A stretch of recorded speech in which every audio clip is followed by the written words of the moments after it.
Okay, welcome back everybody as we continue to dive into Python. Today we'll be talking about lists, we'll also be talking about functions, and really just how do we use both of those items and what it really means for this very powerful language. So as we get started in lists, we could of course utilize our dir command, directory command, so we can see things that are made available to us. We could also utilize help to then gain information about overarchingly what are lists, right? But as we look at the methods that are made available to us, we see things like append, copy, count, remove, reverse, right? You may be wondering, well, as we talked about strings, strings being immutable, meaning that we can't change them, we have to create a new instantiation of them. It seems like lists are mutable, meaning that we can change them. And that is absolutely correct. Lists are mutable. Now, if I wanted to get in here and let's say declare a list, I'll declare one is A. I'm going to do open and close brackets. That's going to be an empty list. But let's say I want to declare another list, and in this case, I'll feed it a couple of ints, or actually, I'll feed it a couple of ints, and then I'll also feed it a string, right? And if I was confused as to what data type this was, I could absolutely come back in here and run a type on that information. So as you recall, type is going to let us know what data type that instantiation is. In this case, A, my empty list, is a list. When I do the same thing on B, we see the same thing, that it is indeed a list as well. Now, we can go in here and we can actually get a better understanding or return what data type is at a particular index. So if I looked at index 0, meaning the first item, I see that that's an int. Well, what if I did the same thing for the third one? So we'll come back in here, we'll do B, we'll do 3 position, I'm sorry, index 3, and when we look at that, index 3 is really 0, 1, 2, 3, right? So let's see what that returns for us. And it returns a string. So you're seeing that within our list, we can do mix mode or mix aggregate of data types. In this case, we have integers and a string. Now, if I wanted to just declare string straight out, then I could do the same thing where I came in here and I just separate those by commas, declaring them individually as strings. And again, if I wanted to call upon those items, i.e. this is going to be the third item, which is index 2, I can get that information back. So that's very, very helpful. Now, if I wanted to see what the length or how many items are in my list, then we can absolutely run a len on it. So in this case, we'll do len. I'm going to do my variable of C that's holding my list, and I see that there are 3 items in it. And just for the sake of us dealing with this, I'm going to come in here and I'll create another list. I'll call it my list, and my list is going to contain A1, A2, A3, and we will close it up. Much like my variable of C, my list also holds 3 items. Again, if I wanted to verify that, I could run a len on it. So that's reassuring. Now, if I wanted to return a particular one, again, I could call upon the individual index. In this case, we'll do number 1, which is really the second item in my list, returning A2. So in here, let's go ahead and declare another list. We'll call it my list 2, and I'll do a mixed set of data. So we'll do a integer, we'll do a string, we'll come back in here, we'll do a float. Okay, awesome. And then we'll also do another string of 1, 2, 3. Again, I can see how many items are in my list by running len on it. Awesome. Cool. So let's say I wanted to go in here and we've already talked about how we can get the individual data types based upon position. Since we didn't look at the float, we'll do that as real quick on that. So we have 0, we have 1, we have 2. That's going to be where my float is at. So I'll do type my list. We'll specify index 2, and it tells me it is indeed a float. Now, when I look at my list individually and also my list 2 individually, I see a list with 3 items and I see another list with 4 items. Now, I'm going to combine those together and make a new list. So I'll say new list equals my list, comma, my list 2. And when we do that and look at new list, we now see that we have a list that has 2 items in it. This would be one item, and then this would be another item by itself. Now, again, we have a list within a list. So if this is one item by itself, that's going to be at index 0, and then this is an item by itself that would be at index 1, we can absolutely call upon them. So we'll do new list, and then we'll call upon position 0, and what do we see? We see that other list containing those 3 items. We do the same thing, and we can call upon index 1, and what do we see? We see that other list containing 4 items. Okay, that's useful for us. Let's go ahead and come in here and we'll declare A is 6, 7, 8, 9. Okay, awesome. Now, if I wanted to make a list based upon a number of other actions or expressions that are being evaluated, we can do that as well. So I'm going to call this new list that I'm going to create N1, and within N1, I'm going to do 44 plus 6, and that's going to be one item, right? That's sum. I'm also going to do another item, which is going to be 15 minus 10, and that's going to be another item. We'll do another one where we'll call ABC, and then our last item that we'll put in here is what's being held within the AA variable. So we declare it. Now, when we call upon it, whether I just straight out do N1 or if I'm going to use this in a script, I'd want to make sure I print it. Right? We see we have 50 because this raw text was not input straight in there. It was evaluated first, i.e. 44 plus 6 being 50, and then 50 is what actually got stored. The same thing here, 15 minus 10, and then we have the output of 5. Now, our string of ABC is straight up put in there as ABC, and then AA is being evaluated, it previously, or what's being held there is 6, 7, 8, 9, and that's what's put there. So the variable itself does not get put there, but rather the contents of the variable. So that's super helpful for us. Now, let's say we wanted to come back in here and we'll do nearly the same thing. So I'll just copy this, but this time I'll call it N2, and at the end I'll specify ZZ. Now notice ZZ isn't wrapped in quotes, so when I have ZZ like this, Python's going to try to interpret it as a variable. So when I try to do this, it clearly tells me that I have an issue, and that issue is ZZ is not defined. All right, so it's little things like this with these tracebacks that can be used to help us with understanding where we're doing the wrong thing or where we're messing up.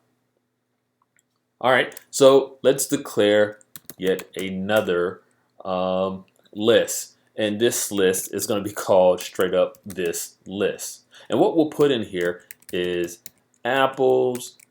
We'll put banana. We'll also put cherry in here.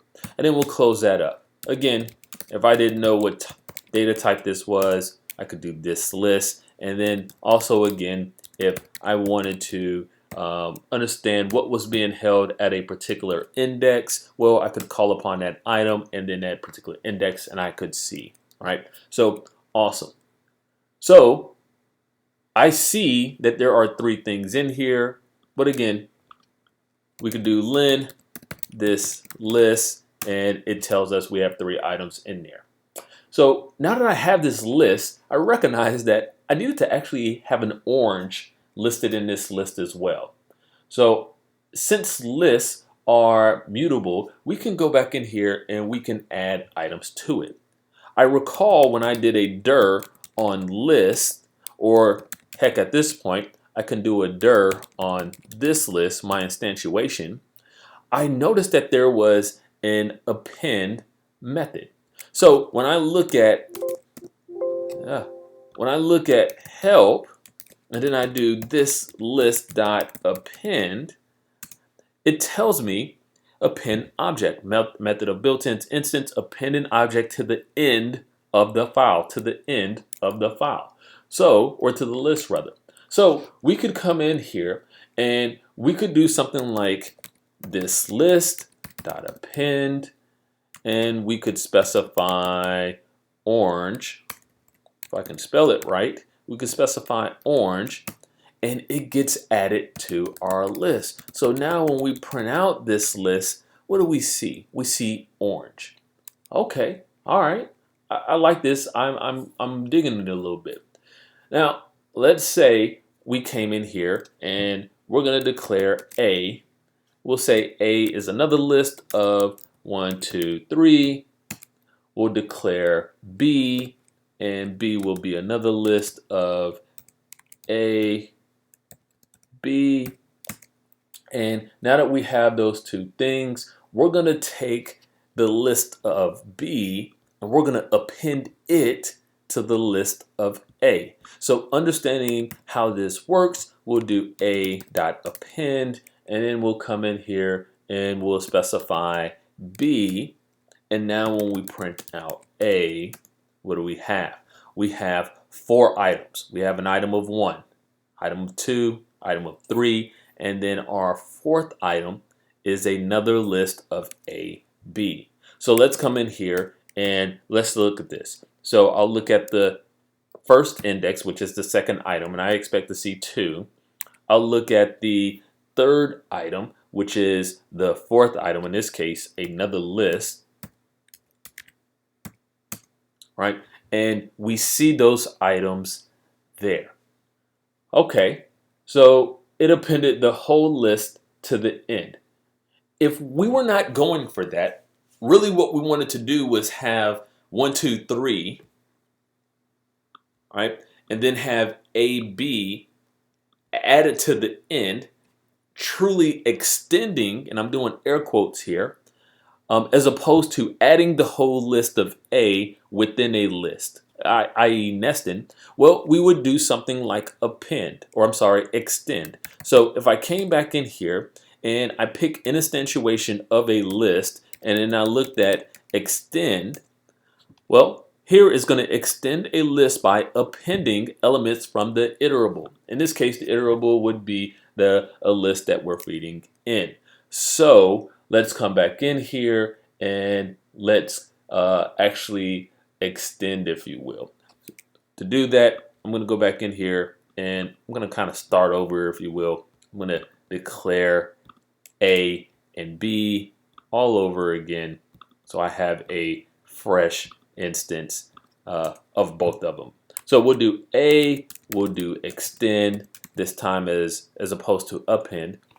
And now when we do that, we have what we were looking for, right? We have these first 3 items, and then we have the additional 2 items. Before, we had the first 3 items, and then the 4th item contained both of these together. So now when we go in here, we say, hey, I want the 2nd item, which is index 1. Cool. Now when we go back in here and we say, hey, I want the 4th item, which is index 3, we actually get A. That's awesome. That's what we're looking for. Remember when we did the same thing up here, we got AB. So extend, append, really, really great. Small differences in when we use them and how we use them as well. Now, let's go in here and let's look at some concatenation, if you will. So I'll go back to my original list called this list, and I got those 4 items in there. And let's say now I'm at a point where I wanted to add a pair. One may feel we can just do concatenation, and we'll look at that. All right. If I do a straight up pair, i.e. I got a list of this list and then a string of pair, let's look at what happens. I cannot concatenate lists. I'm sorry, can only concatenate list to a list, not string to a list. Okay, I understand that. So if that's the case, how about we do a list of this list with a list of pair? When we concatenate them together, look what we have. Oh, sorry. Let's go back in here. Let's do my list of pair, which contains a string, and it actually adds, extends that list for me. So that's awesome. Let's go in here and look at what this list is holding. Okay. So we concatenated it together, returned it the standard out, but we didn't concatenate it together in the sense of extending it. So again, looking at the 3 differences, append is definitely going to add it to the end, but if it's already a list, it will essentially insert that whole list in there. Extend will truly take items from both lists and put them together, i.e. extending it out. And then our concatenation will definitely essentially extend it, but it doesn't truly affect, it does not affect the list itself. It just prints it out to standard out for us. Okay, well, let's say I'm looking at my list and I got this list of, let's see, apples, oranges. Actually, let's do this. What's in this list right now? We have apples, bananas, cherries, and orange. Let's say I wanted to go in here and truly put orange, or maybe pear, actually. Let's put pear at position 1. So what we'll do is we'll come in here, we'll look at this this list. We could get a help on it if absolutely needed, and we'll say position 1, and the thing that we want to put, I don't remember if it was orange or pear, but I'm going to put an orange there. So when we do this, and now I look at this list, I have orange that I've just added to position 1. I've already had orange in there, but nonetheless, instead of me extending or appending, which does the end, I can do insert and I can say where I want to put it. So that's very helpful. If I want to get a range of the items in my list, let's say I want to start with a particular position, well, you recall we can do slicing, if you will. So we'll do this list, we'll do open and close brackets, and if we put a number in there, that's getting a particular index. But when we utilize a number with our colon, we're essentially able to do a start point, a stop point, right, or an end. In this case, I'll do 3. So that gives me index 1 and index 2 because it goes up to this number but does not include that number. And then as you recall, if I had another colon in a number, then that's my step over. This is that string slicing that we talked about once before. So when I do this, now I'm getting orange and banana. Why? Because this is index 0, index 1, index 2, index 3, index 4. We're getting whatever is at index 1 and 2, but we're not getting that number itself. Okay, awesome. Now, let's say I am tired of messing with this list And really what I want to do is I want to get rid of cherry. All right, so we could come in here and we could utilize this list. We have a method of remove, and we'll remove, let's do this actually. Let's make it uppercase. All right, let's remove cherry. Now, notice we get an error, right, because Python is going to be case sensitive in that manner. So we'll come back in, we'll do remove, we'll do cherry lowercase, and now when we go look at our list, cherry is gone. So we can go back in there and remove it. Doesn't really matter where it's at within our list. Now, when I look at my list, I see those 4 items. We also have a method called pop. So let's do help on that. We'll do this list. Any instantiation of a list that I have, I'll do pop. And when we look at it, it's going to remove the item, but it also returns the item, right? Remove the item, but it returns it. So this list pop, and if we do pop with nothing, that's going to take the last item of our list, return it to the screen standard out, but it's going to remove it from the list.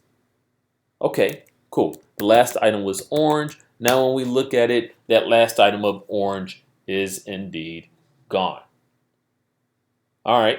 Now, if we did not want to do the last item, we could go in there and specify a particular item based upon an index. So for this, I'll come back in here and I'll insert. I'll do this list, insert, and I'll insert cherry back in. And where we'll put that is index 2. And when we look at that, we have 0, 1, 2, and that's where cherry is. So now that we've added cherry to our list, we'll go ahead and remove it utilizing pop.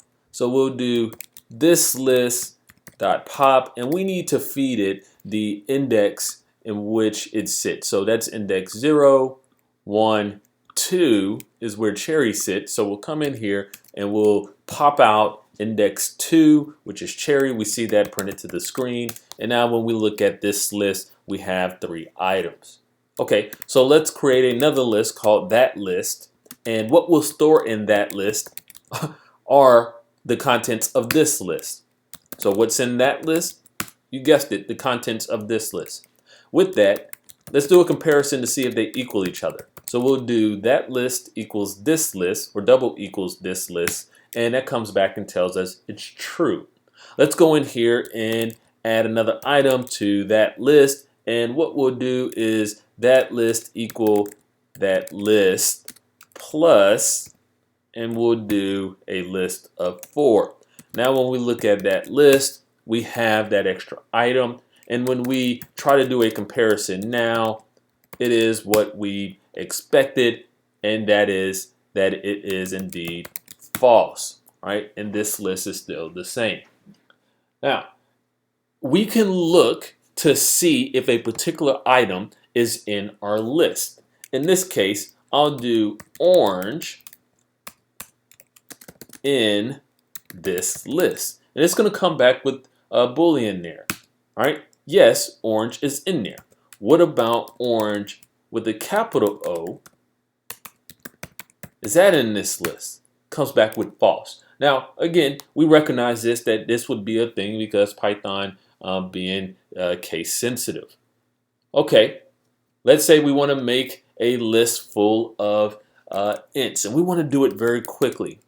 We'll do something like num equals list. We'll specify range, and we'll do 0 to 21. And you recognize that that's going to return the numbers, the ints 0 through 20, doesn't include 21. All right, and that's going to return back. And now we have this list of nums 0 through 20. Again, I could do a type on it and I would see that information. There's also a method called reverse, and what reverse would allow me to do is to reverse those items. So now they're going in the opposite direction. But notice, again, list being mutable, we just changed it as opposed to it returning to the screen as a standard out and leaving it unchanged. We could also sort it. So let's say we have a list of 3, 4, 6, 21, 3, 7, 8, 4, and let's say 10. When I want to sort these items, I could utilize the method sort. Now when I look at these items, it put them in numerical order. I had 2 number 3s in there, so I have 3 after 3, and the same thing with 2 4s, but 6, 7, 8, 10, and then 21. This is very helpful for us. Now, you might be saying, well, what about alpha characters? Well, let's go in here and we'll do something like G, maybe a W, A, B, T, Z, and let's say D. If I utilize sort on it, I get the same thing, right? So we have those ASCII characters that are converted to ints or ords, so we can array them in that order, and this is what it's based off of.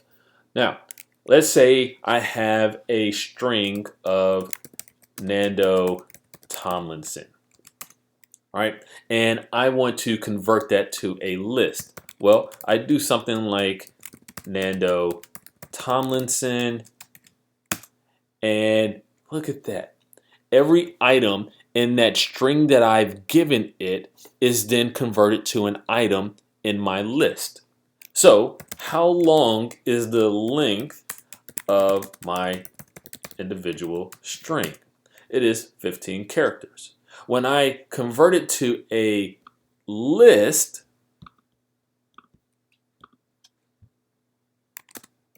and I'll just call that A. When I do a len on that, all right, it's 15 characters as well. Well, so that's interesting, right? So I took that whole string, and it didn't matter what was in there. Each individual item became, each individual character, even the empty character there, became an item in my list. So converting from a string to a list, very quick, very simple. Now, let's kind of go back to where we were before with our that list and this list, right? So we've already recognized that we could have something like A equals 1, 2, 3, right? And if we did A equals B, we are essentially creating an alias of sorts for that, right? B is now 1, 2, 3. A is 1, 2, 3. That's helpful for us. All right. So we have 2 things that we're going to really hit on here. We have object identity, and then we have structural equivalence. So when we look at object identity, it's something like this, right? Or really, let's look at structural right out the gate. So we'll do B equals A, and then that's going to return true, right? This is going to be the structural equivalence. We see B has a list of 1, 2, 3. We see A has a list of 1, 2, 3. And structurally speaking, they are the same. Now, we also have object identity, and that's going to be based off of how it's actually built, right? How it's actually built. So we could utilize something like this, where we come in here and we say, hey, B is A. And it's going to come back and tell us it is indeed true. Well, let's change this up a little bit. Let's say we come in here and we'll do C equals list of A, and then we look at C. It also contains a list of 1, 2, 3. So if we do C equals A, we get true. Why? Because A, 1, 2, 3 is indeed C, which is 1, 2, 3. Structurally, they are the same. And when we look at where they sit in memory, let's do that on B. We'll do that with ID, right? We see its location in memory. Let's look at A. We see its location in memory. So the object identity is looking at that. That object identity, as you recall, that was is. So A is B, yes, right? Because we're looking at where it's at in memory. Let's look at C. We see C has a different location in memory. So when we do A is C, we get false. So what are we saying here? We're saying structurally, C looks like A, which looks like B. Because looking at it, they are each individually a list containing 3 items. But from an object perspective, i.e. where they sit in memory, that is not the case. They are not equivalent. B and A are, but C is somewhere totally different. So from an object perspective, they are not the same. So let's kind of go on here. All right. Now, I'll say B append, and what we'll append is 4. When we do that, let's look at A. That's interesting, right? Because A now also has 4. Well, why is that? Because again, when we look at where A and B are located from an object perspective in memory, they are in the same spot. They both reference the same location of memory address space. So when one of the items are changed, it changes everything else that references it as well. Well, what happens to C? Understanding that C was in a totally different place, nothing happened with C. C isn't aliased with anything else. This becomes hugely important for us because as we dive into Python a little bit more, we will inevitably be messing with items, and we may see there's adverse actions in other places. All right, and as we wrap up here, we'll look at is A equal to B, and yes, it still is because it's utilizing the same memory address space and stored in the same location. C is not affected by A and or B. Cool. So let's go in here and let's create essentially a empty list. So I'll do LST, I'll do open and close bracket, I'll do a type on it. I'll see that that is indeed a list. And I'm going to kind of prompt the user for some items, and I'm going to loop through. And actually, let's come over here. So over here, I'm going to copy and paste what I have in my buffer. And here we've changed LST to my list. So we still have our empty list. We're prompting the user for the number of elements that they want in their list. And we'll start at 0, count up to but not include that number.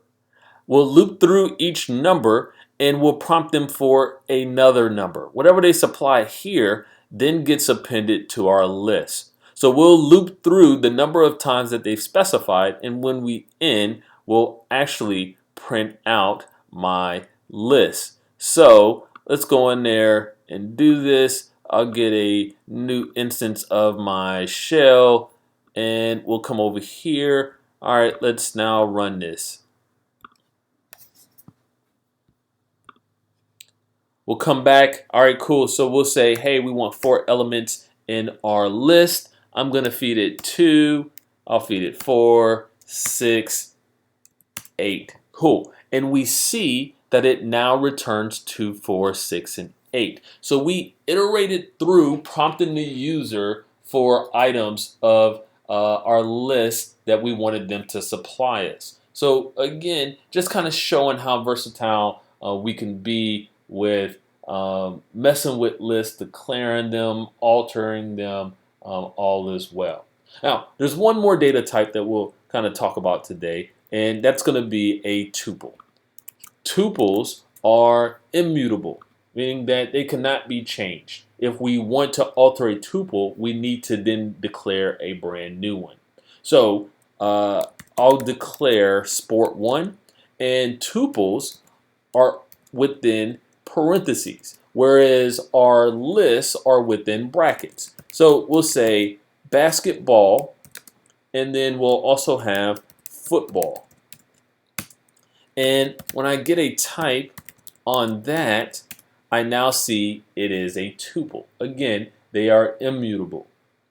We'll also declare sport2. In sport2, we'll say soccer.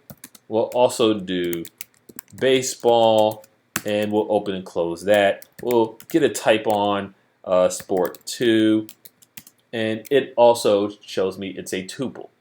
Now, when I want to add these two together or concatenate them, we can do that. Now, that's going straight to standard out, so sport1 and sport2 are the same. If I want to concatenate them together, i.e. add them together, I would need to then declare a brand new tuple. Right? In this case, I'll do something like sport1 plus sport2. When we go look at the type on that, we see that it's a tuple.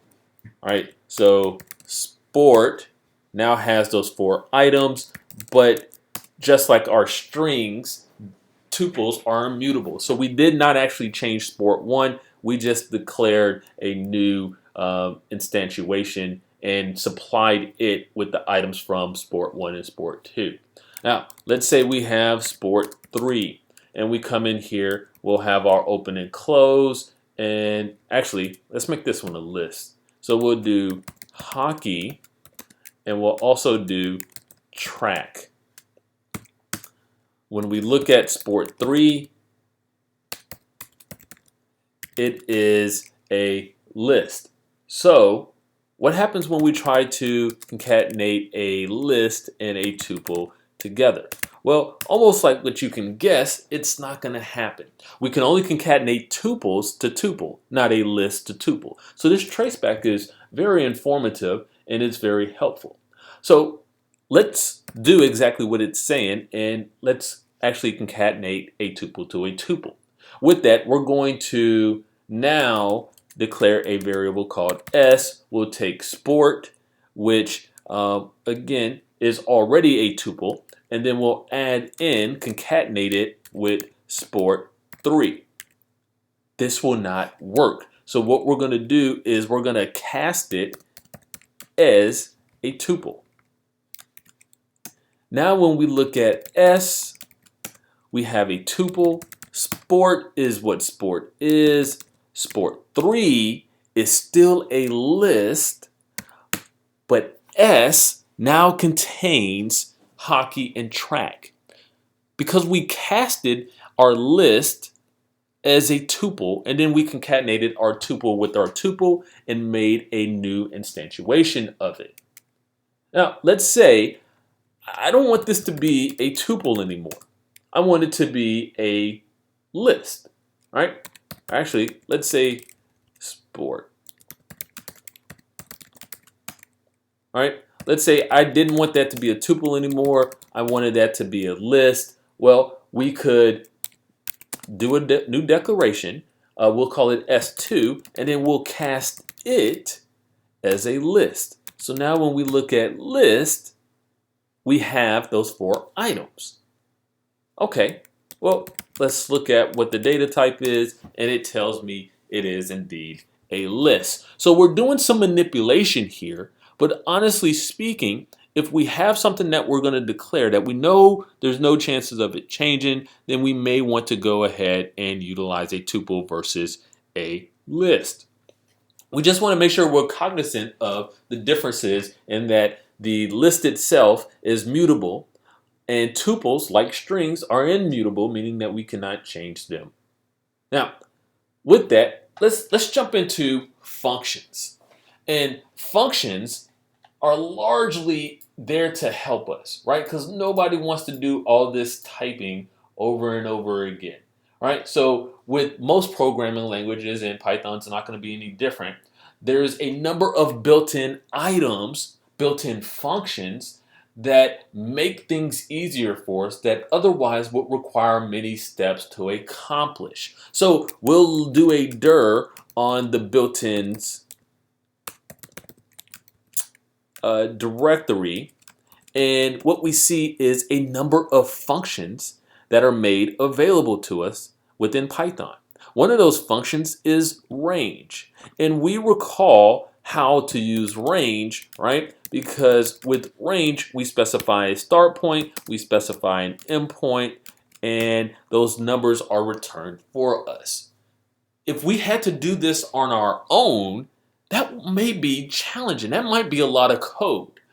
And because we don't want to have to type that code over and over and over and over again, we turned it, or Python rather, turned it into a function so we can quickly call upon something that when fed the applicable data already knows what to do and how to return it. Now, functions are going to be reusable chunks of code that, just like what we said, make our life easier. All right? They're structured in elements in the sense that they're grouped together with a number of statements that can be utilized more than once in a sequences of programs. All right? In Python, functions are defined by a def statement, i.e. definition statement. The common usage of these functions is to implement mathematical computations, but that's not always the case. So let's go in here. We'll make an example. I'll do def. I'll say my function, and that's going to be my function name. And then I need to do open and close paren. Right now, we're not going to put any inside those open and close paren, but later on, we'll be able to supply parameters. All right? So think of the range function. It has two parameters that have to be supplied, or a number of parameters. We can supply it one parameter and it will count up to that number, or we can supply it two parameters and it will start with the first number and end with the next one. There's also a third parameter as well. So right now, our function is not going to take any parameters. And we recognize that when we have our colon, our next line needs to be 4 spaces in. And largely speaking, if I was doing an actual program, I would have my next thing, it needs to be doc strings, and this stuff listed here would be what people would see when they do a help on my code. So I'll just put doc strings, and actually this is where I inform someone how to use my code. Okay, awesome. So now I'll come to the next line, and here I'll do something like, I don't know, we'll do sum, right? And what this sum's going to be is it's going to be 4 plus 4. And then I can return, i.e., something called my function, so the output of my function could be or would be returned as a return statement. Actually, we won't do that for now. We'll just do a print sum. All right. So we have our function when it's called upon. It's going to do 4 plus 4, store it as sum, and then we're going to print out sum. Awesome. So when I read this in, right, nothing happened. Because in theory, all I did was read my function into memory. I still need to call upon my function whenever I need it. So I'll run it again, and this time I'll call upon it. Oh, actually, I just told y'all about the open and close paren. Sorry. Let's get back in here. Let's run that again. And now we have 4 plus 8. We have our function, def, my function, open and close paren. This is where we put our parameters. This is the help that I'm supplying to people who are looking for it. And now I have the statements that are inside my function. I have some addition that's happening, and then I have a print statement. So when I call upon my func, this is what's going to happen. Now, earlier, I said, hey, we could also have a return statement. So I'm going to declare a variable called out, and out is going to run my function. When it does that, instead of me doing print, I'm going to do return. And the sum, which is 8, will be returned to the very item of out and be stored there. So let's run that. Cool. Now, I don't get to see it, so right afterwards, I'll print that out. Let's run that again. All right. Again, we returned that very item, and that return statement gets stored as out, and then we print it out. Now, let's go back in here, and let's say we want to do a little bit more things within our function, right? So, first off, our function has a number of parts to it, right? So we have our header, right? We have our statement. Essentially, we won't put the doc strings in there. And then we have the calling function, right? Like something needs to call it. Because all we're doing is putting this in memory. Something then still needs to call our function. If we went back and made all of this a print statement, like what we had before, and we found ourselves doing something like this, where we called upon our function before we actually stored it in memory, well, it would error out. Let's look at this for a minute. I'm going to declare a function that I'll call test, and within there, I'm going to print hello. That's all I am doing. Cool. And I'll come out. So now that I have it in there, I should be able to actually see my variable. And I say should loosely because we absolutely could see our variable. And where we'll see that is if we go look in our dir. Right? So there's our there's our function of test. There's our function of out.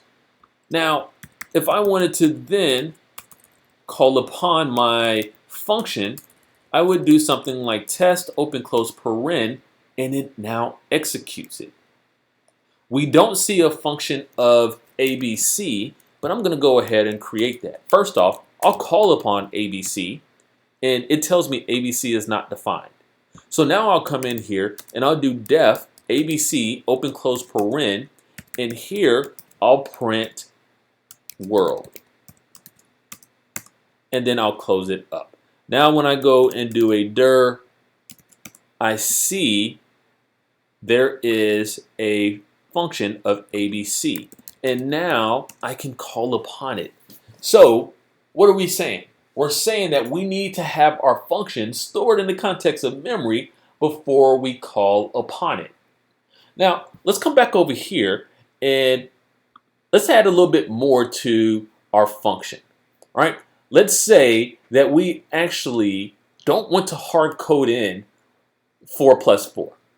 We want to say, hey, whatever the user supplies us, let's then add 4 to it.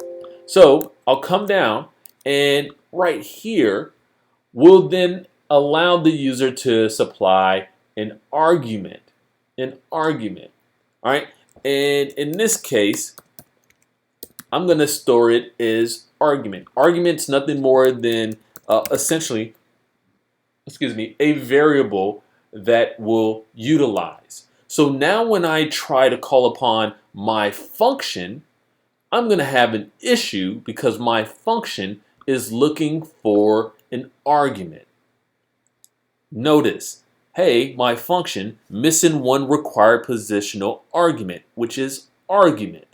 Cool. So what I need to do is I need to feed it something, right? And in this case, I'll feed it 10. So when I run it again, I get 14. Well, let's look at what happened. I ran my function with 10. So when I ran it, it got passed to my function. 10 became argument, and now the rest of my code continued on. I have 4. It evaluated argument, which I passed it as 10, and then it did these addition, stored it as sum, and printed out sum. Now, the good thing about this is I can call upon my code a number of times, all right? And each time I am going to change it. Okay, so we see we passed it 10 the first time. We add that to 4, it became 14. 8 the second time. When we add 4 to that, we get 8. And then the third time we used 4. Okay, so notice how we're utilizing arguments. Well, you may be asking, does it have to be labeled argument? No. Could be labeled ABC 1, 2, 3. But whatever I label my argument as, I need to make sure I'm calling upon it within my code, or I'm essentially wasting my time here. So I'll run this again, and we'll see it as so. All right, now enough on that because we'll come back to this here in a minute. Now, to dive a little bit deeper into this, let's create another function here, and we have a new function. All right. So it's going to be called hello. We have a parameter of name, but we're prompting the user to specify their name. We could have did this outside of our function, but we did it here. We have some doc strings, which we're using as our help for the people that are going to run it. And then what we're going to ultimately do is print out hello, whatever their name is, and then also an exclamation mark. So now that we have our function, it gets declared first, and then we're going to call upon it. So let's run this code. All right, awesome. It asked me for my name. I'm going to input Nando, and we see that it returned Nando. Now let's go in here. Let's utilize the help file, and we'll get help on hello, which is the name of our function. And look what it says. It says, hey, hello, right? And then this is the information we fed it. But check this out. This is where we help people. That's our doc string. That's why this stuff is important. As we write our code, we want to ensure that other people have an idea of what we're trying to accomplish. So that's helpful. Now, let's look at it from this perspective. We'll come back in here and I'll get rid of that code. And I'll write first, and I'm going to prompt the user to enter their first name.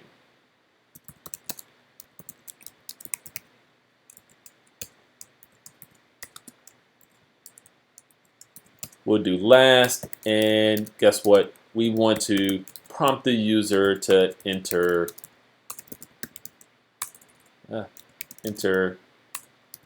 your last name. Right? We want them to enter that information. Now, we also want to look at getting last, and we want to prompt them for the same thing. So please enter your, sorry, not last. We've already did that. All right, we want to get the middle name.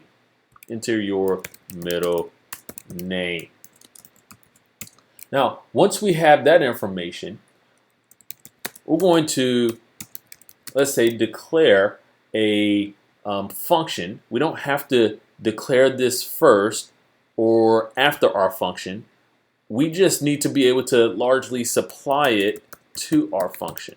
So we'll do full name, and what we'll supply is first, last, or actually we'll do FML, right, for first, middle, last, and then we'll go into the body of our function, and we'll use a return statement, and we'll print out L plus an empty string. We'll do M. We'll do another empty string, and then we'll do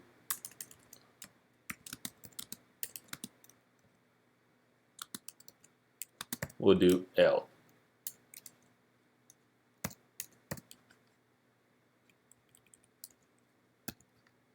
F, empty string, M, empty string, L.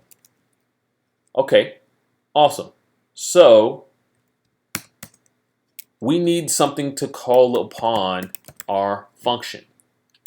And here we'll supply our function with whatever's in first, whatever's in last, whatever's in middle. All right, so actually we won't switch this one around, we'll switch this one. All right, so largely speaking, Python is saying, hey, whenever you call upon full name, the first item you supply me, I'm going to store it as that argument. The second item you're going to supply me, well, it'll be that argument. The third item would be that argument. So we do not have to make our arguments names be the same.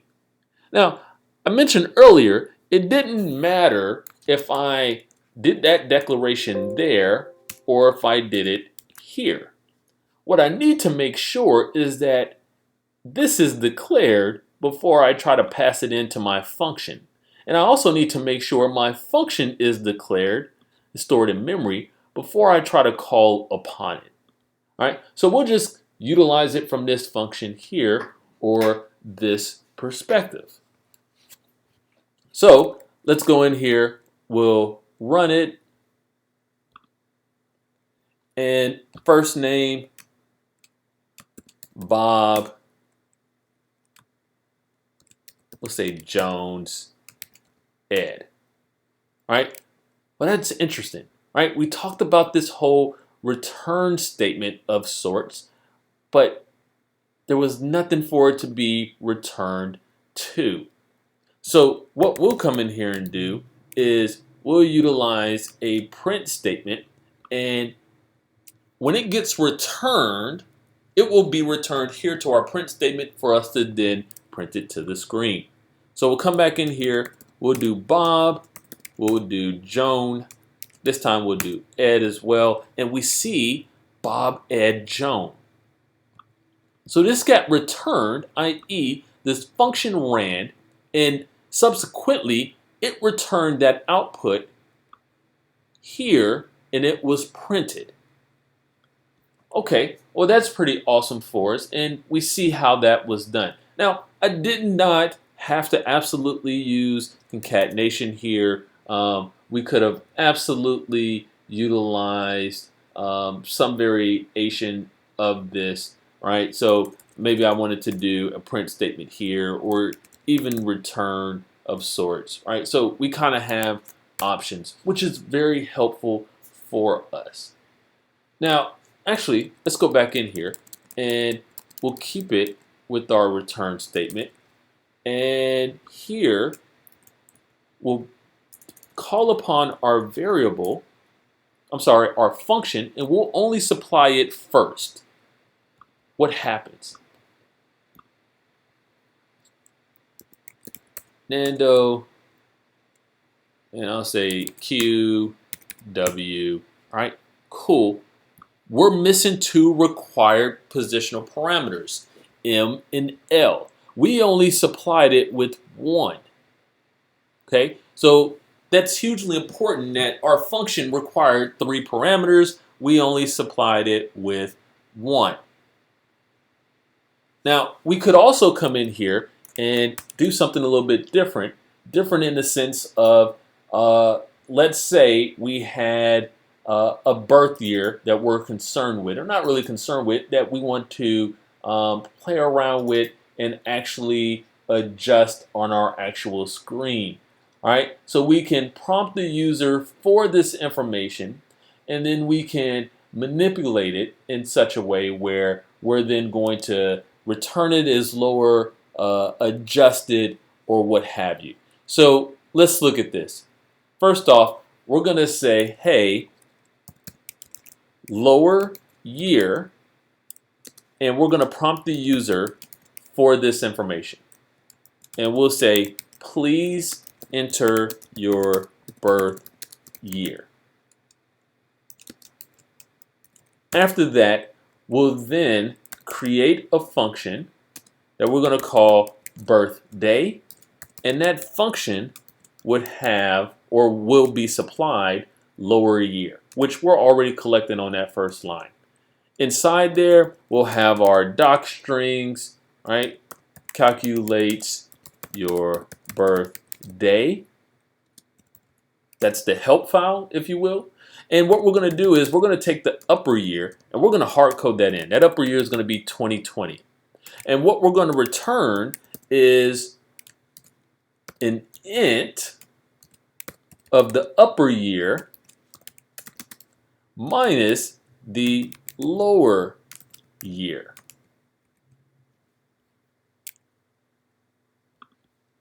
All right, but first we need to cast that lower year as an int.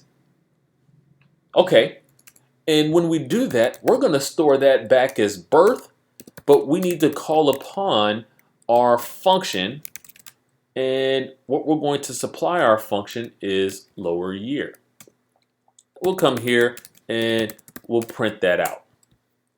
So let's run it. Okay, into my birth year. Let's say I was born in 1990. If that's the case, I'm 30 years old. Awesome. Now, again, we prompt the user for something. We declared a function, and then we called upon our function, which then, and when we called upon our function, we supplied it lower year. Here, we executed birthday with lower year.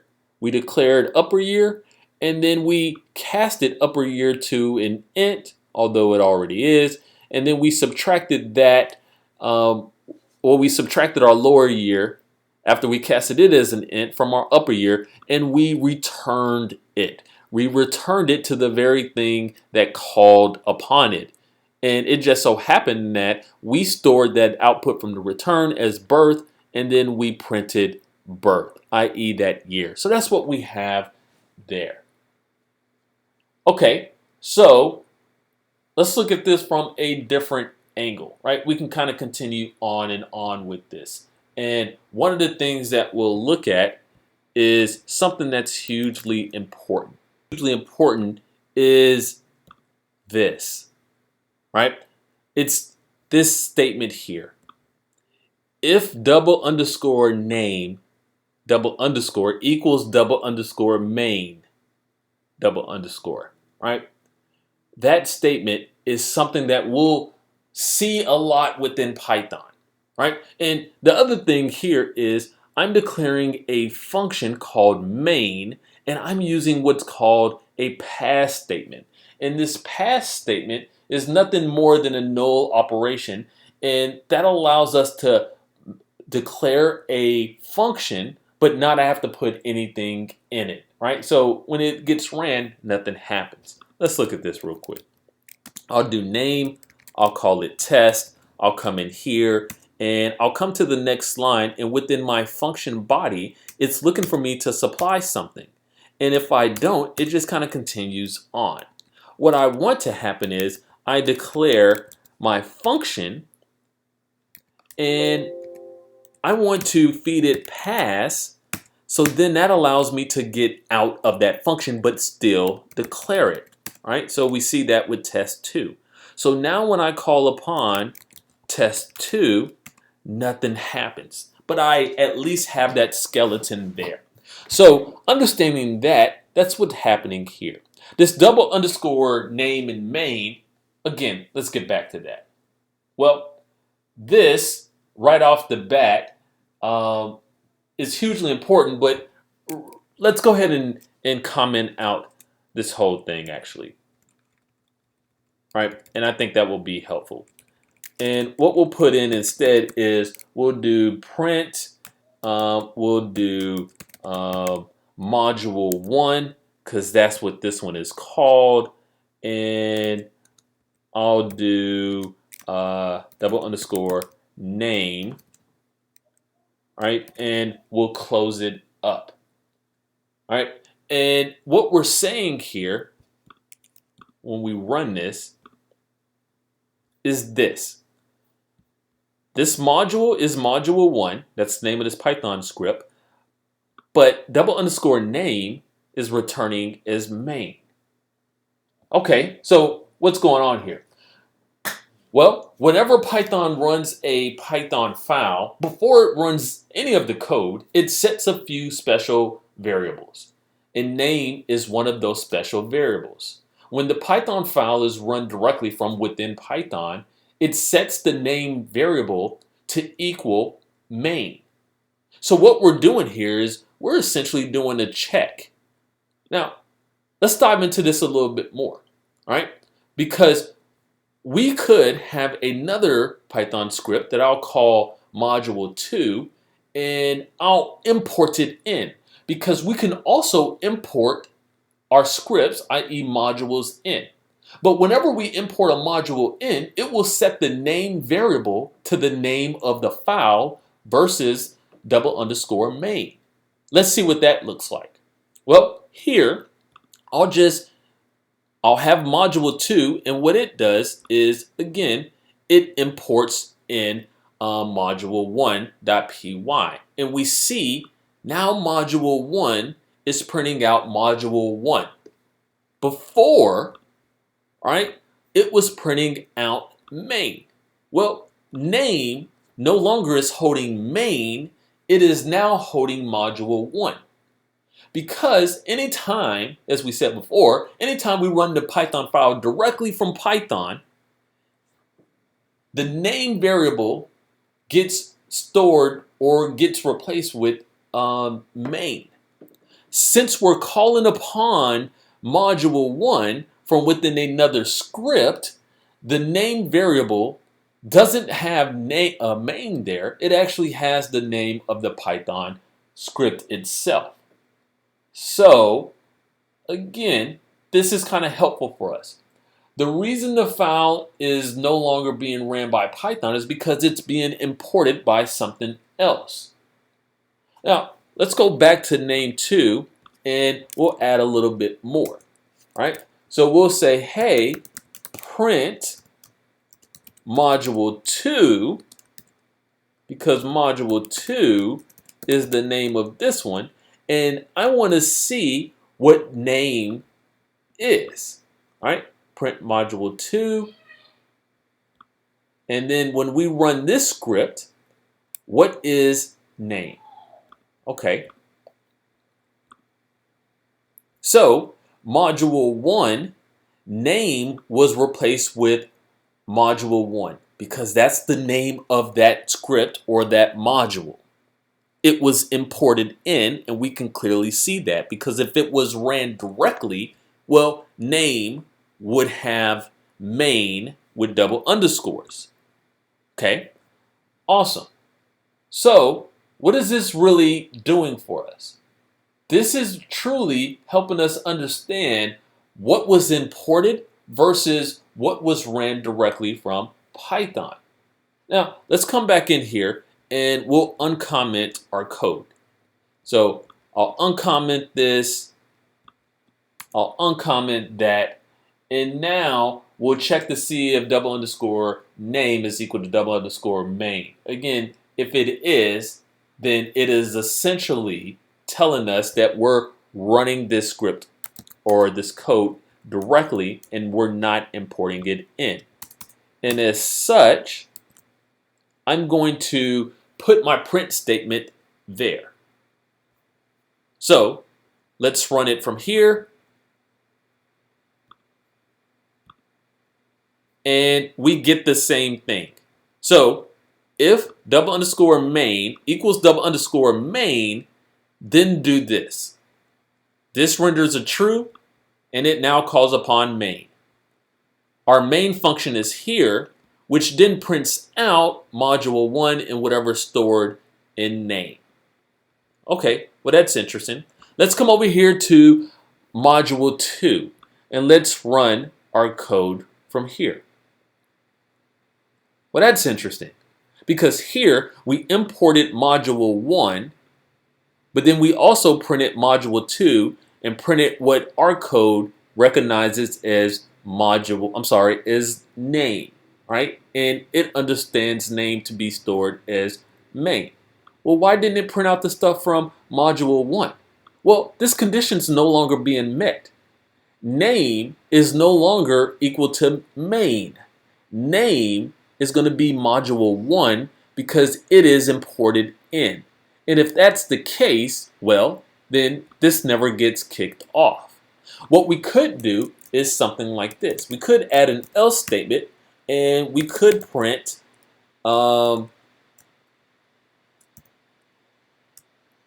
code is imported, right? So at least we see something is happening. And I'll come over here, I'll save it, I'll go back to my module 2, and I'll run that module again. Now, notice we imported in module 1, so it kicked that off. Since that condition was not being met, what if it equals main, then this never got executed. But we had an else statement here that then printed out code is being imported. Okay, the big thing we're driving here is if our code is directly ran by Python, the name variable gets declared with _main. If it is not ran directly by Python itself, but imported in by something else, the name variable gets declared with whatever that module or that script name is. And largely speaking, this is going to be an initiator and something that's most commonly used within Python, right? Or really any programming language, where this is checked and then we first call upon a main function. And that main function, if need be, would call upon other functions. So I'll do func_1, and the only thing it does is print hello. I'll call upon func, or actually, we'll come here because it really does not matter per se. I just need to have it read into memory first. And I'll call this func_2. And what I'll do here is I'll print world. Now, let me run this. We'll notice that module 1 prints main here. Why?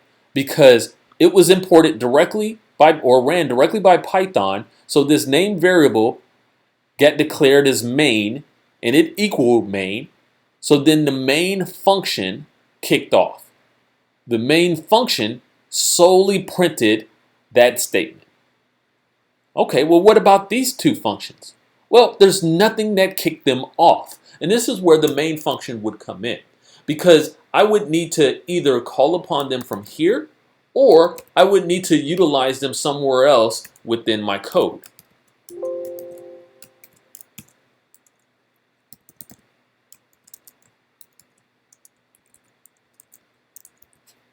So now let's run it.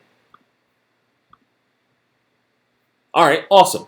So we ran it directly within Python. Name became main, which rendered that as true. Our main function kicked off, which printed that statement. And then immediately after, we called upon function 1. Function 1 executed. And then once we got done with our function, it went right back to the very thing that called upon it. And the next thing was function 2. Function 2 then executed. Okay, so what happens if we get here and we say, hey, func3, and then we print good day, sir. Well, let's run that. Actually, before we do that, let's put this here where we at least call upon it.